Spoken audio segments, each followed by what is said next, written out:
মে 2026-এর শুরুতেই সুখী গৃহকোণ পত্রিকা প্রকাশিত হয়। এবারও তার ব্যতিক্রম হয়নি। এবারে সুখী গৃহকোণ পত্রিকার গল্পগুলো এমন হয়েছে যেগুলো আপনাদের শিহরণ জাগাবে। তার কারণ ভৌতিক গল্প এবং শিহরণ জাগানো ভৌতিক গল্প নিয়ে এবারে সুখী গৃহকোণ পত্রিকা আপনাদের সামনে হাজির হয়েছে। পত্রিকাটার মূল্য 14 টাকা। এবারের পত্রিকাটা সম্বন্ধে আপনারা যদি না জানেন তাহলে অনেক কিছুই মিস করবেন। কারণ ভৌতিক গল্প, ভৌতিক উপন্যাস দিয়ে, ভৌতিক ছড়া দিয়ে সুন্দরভাবে সাজানো হয়েছে এবারের সুখী গৃহকোণ পত্রিকাটা।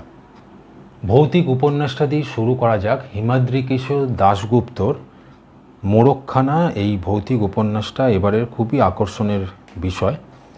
গল্প রয়েছে স্বপন বন্দ্যোপাধ্যায়, বাসাংশী জিন্নানি, নন্দিনী নাগের হানিমুন, দেবদত্তা বন্দ্যোপাধ্যায়ের মগরাইলের সেই রাত, পল্লবী সেনগুপ্তর অভিশপ্ত, সমিতা দাশগুপ্তর ঝড়। এছাড়া একটা বড় গল্প রয়েছে এবারে সংখ্যাটিতে, যেটা হচ্ছে যক্ষিণীর সুর, যেটা অভিক সরকারের লেখা। তো ভৌতিক গল্প যদি আপনাদের পছন্দ হয়ে গিয়ে থাকে তাহলে অবশ্যই এবারের পত্রিকাটা আপনারা সংগ্রহ করতেই পারেন। 14 টাকা মূল্য পত্রিকাটা।